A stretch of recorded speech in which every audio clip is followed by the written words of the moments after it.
Launching a career can be confusing and challenging. Our next speaker not only received her undergraduate degree, but went on to acquire a law degree too. Roberta Roberts is going to help you see how incredibly important it will be to set goals and keep track of your personal and professional responsibilities. Roberta is an attorney advisor at the U.S. Department of Justice and a certified life and leadership coach. Visit the Grad Career Festival website for additional information on her career, accomplishments, and coaching business. It is with great pleasure I introduce you to Roberta Roberts. Hello, and welcome to the presentation that I have for you today. My name is Roberta Oluwaseun Roberts of robertaoroberts.com, and today I'm going to give you 3 career tips that you can use to help you advance your career rapidly. And before we get into the tips that I have for you, I'm just going to give you a brief introduction about myself. So I am a full-time attorney. I've been practicing law since 2015. And as part of my day job as an attorney, I supervise law school interns and I train first-year attorneys. So that's where some of my experience with knowing how to impress at a new job comes from. I am also a lawyer, life, and leadership coach. So I also coach in the areas of career, leadership for those who are entering law school, in law school, or are young lawyers. And I'm also a certified Maxwell Disc behavioral analysis consultant, which I'll get into a little bit later, because one of the biggest tips that I have for you is based on some scientific research and not just my experience. Okay, so the 3 tips for career success that we'll go over: 1, show initiative and set goals. 2, document your accomplishments. And 3, hone your communication and relationship building skills. And so for showing initiative and setting goals, set goals for what you want to get out of your time there. So first we'll start off with what it is to show initiative. This is something that as an intern supervisor, I look for in an intern. For example, say you completed an assignment early and you turn in your assignment, but you don't have another assignment pending. Instead of just sitting around, on your phone or on the computer, thinking, well, if they need me, they'll assign me something. It's better to show initiative and let your supervisor know that you are ready and available to take another assignment, because that shows your leadership potential and capability. It shows that you have a good work ethic. It shows that you're a hard worker, and it also shows that you're genuinely interested in the job. And while sometimes it may be true that maybe your supervisor doesn't have another assignment for you at that moment, that doesn't mean that, you can't let it be known that you are ready for when they do have something for you. Because sometimes as supervisors, we've got other things going on. We have our own jobs to do in addition to supervising. So sometimes assignments will slip through the cracks and we really do have something to get to you, even though we may not have given it to you right when we had it. So show initiative, keep track of what's going on in your industry. Don't wait around for assignments, and just, make sure that you put your best foot forward so that people know that you are there and you want to be there.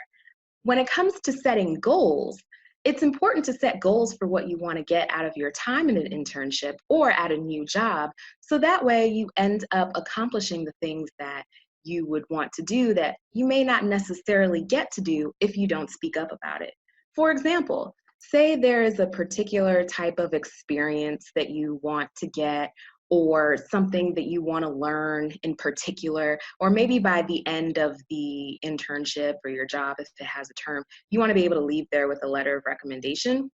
You should make sure that you set those goals for yourself beforehand, so that way throughout your time you can make sure that you hit on some of those goals and inquire about some of those things, as opposed to time flies and then it's done and then you didn't do what you wanted to do. So tip number 1, show initiative and set goals. 2, document your accomplishments. keep track of every assignment you do and write down the results. And this is important for a variety of reasons. For example, one, when it's time for you to update your resume, you'll have a repository of examples that you can use and include on your resume that show what you did, and not just that you completed assignments, but that your assignments got favorable results. Two, when you document your accomplishments, you can also use these at a job interview. So that way you are able to have real life stories and examples showing the great job that you've done at a current or prior place that you've worked. Also, this is great for when you're requesting letters of recommendation. This is something that the recommender can look back at and be able to refer to in their letter. And fourth, this is also good for if you have a performance review at work or at your internship, because your supervisor may not remember all of the great things that you've accomplished, or they may not have even known. So it's helpful for you to be able to have that as a reference in case you need to let them know. So for the third tip that I have for you, that is to hone your communication and relationship building skills. So building relationships with your co-interns, your co-workers, supervisors, etc. And this is a big tip that I'm going to launch into now that I think you'll find really helpful, not just at work, but also in your personal life. So as we see here, we've got a picture with men, women, people of different generations, people of different cultures, and that's what the workplace is going to be like. There will be people who have different communication styles and patterns of behavior. And it's helpful for you if you're able to modify your communication style to best communicate with the way that someone best communicates. I don't want to say communicating twice, but it happened.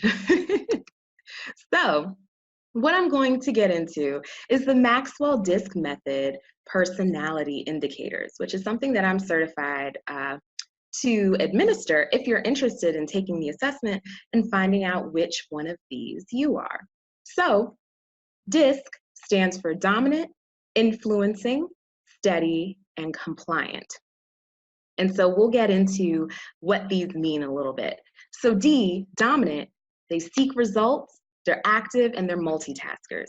They're driven by authority, easily try to take control, embraces any change that will help them get results.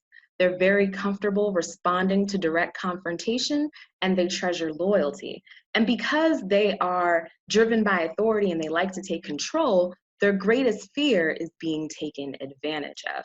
So you'd want to avoid making someone who is D-wired feel like they're being taken advantage of. Of course, don't do that with anybody, but with these people in particular, you'd want to avoid that. And so tips for communicating with someone who is D-wired include being brief, direct, and to the point, then leave.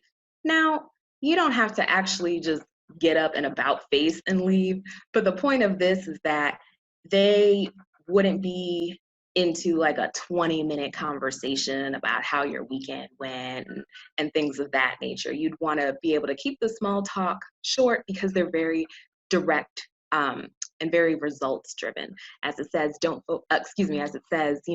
ramble. Do focus on results. Ask what and not how questions, because they're more concerned with the bigger picture as opposed to the details of the thing. And also discuss a problem and its effect on outcomes, because they are very results oriented. Next, we've got the I, the influencing type, who seeks a friendly environment, and they're also always active.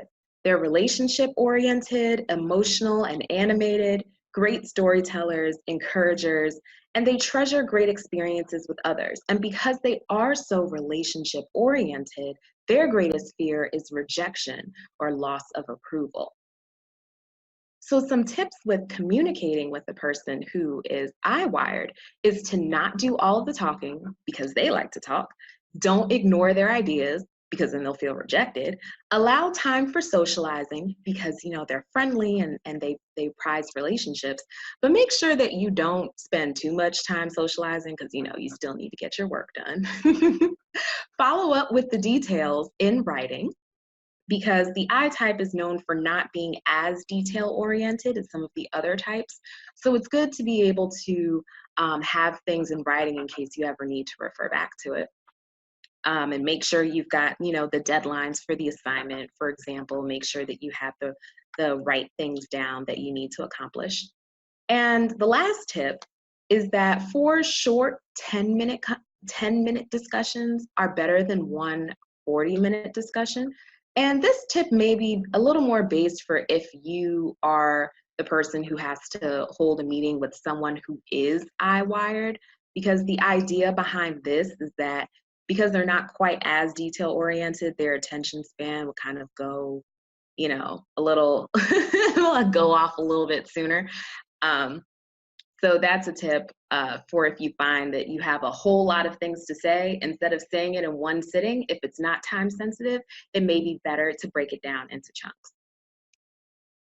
So the S type, which is the steady type, seeks a team environment and is very loyal. They are easygoing and agreeable, evenly paced, a good listener, compassionate, and treasures peaceful relationships. And because they treasure good relationships and they're very easygoing and agreeable, their greatest fear is loss of security and confrontation. So tips for communicating with an S-type person includes creating a friendly tone for the discussion, showing interest in them as a person, not being overly aggressive, minimizing the potential for confrontation, giving definition to the goal and everyone's roles so that they feel a part of the endeavor that you're doing, and give them time to adjust to any changes, because as a steady person, they don't like to be thrown for a loop. They're not, like the D-wired person who is more on the go, ready for something new. And now the last type that we'll cover is the C type, compliant, who seeks an environment that honors logic and facts. They are compliant, so if there is an employee handbook, they've probably read it and referred to it. They're conscientious, so they're thinking of, well, what do the ethics of the profession say? What's morally right? What's morally wrong?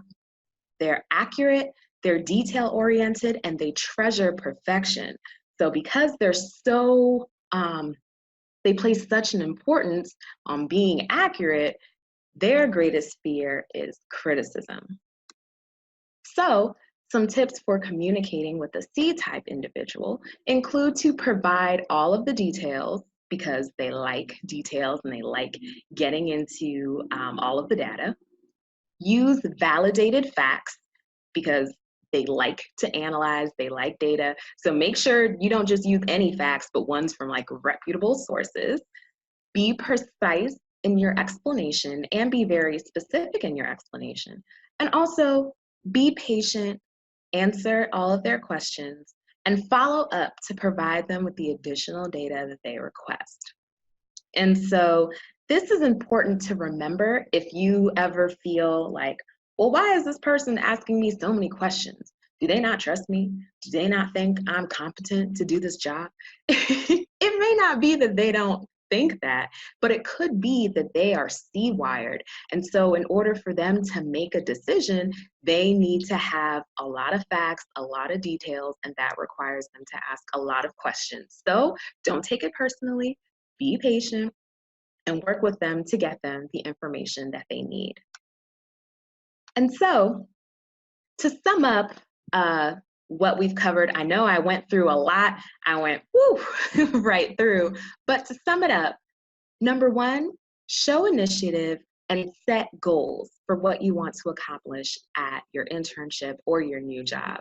2, keep track of what you've accomplished. And 3, improve your communication skills and build relationships. Now, one other note that I want to let you know about the Maxwell-Disc method is that it's not meant to put people into a box.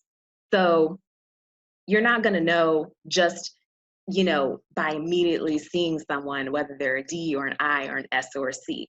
That's going to take a little bit of time for you to be able to observe their behaviors and their communication patterns. So once you're able to observe that, then you would be able to have a better idea of how to best communicate with them. And if you can identify which one of these you are, then you'll know how people can best communicate with you as well.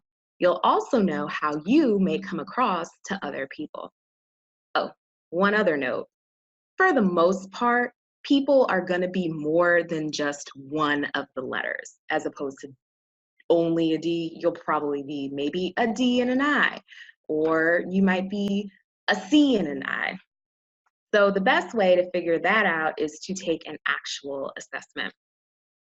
But this overview should be able to help you with some basics, and hopefully you'll be able to use it not only at work, but also in your personal life.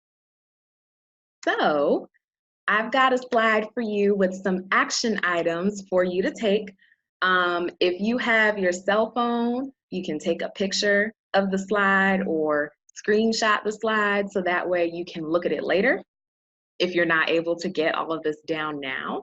But the action items that I have for you are to one, visit bit.ly/3careertips for more details about the types of relationships to build at work. I've got a blog post on my website going into further detail about this, and you can learn about the difference between getting a mentor, getting a sponsor, and other types of relationships.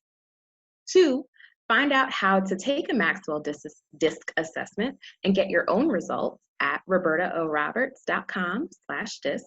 And three, connect with me on LinkedIn. My LinkedIn is linkedin.com/in/Roberta O. Roberts. And you know that you've got the right profile if it looks like this. All right. So I really, really hope that you got something out of this presentation. Please feel free to connect with me and let me know what you've learned and let me know how you're applying it in your life. And I'm sure that if you apply these things, you are going to stand out at your place of employment and be able to move on up rapidly. Thanks a lot. Bye.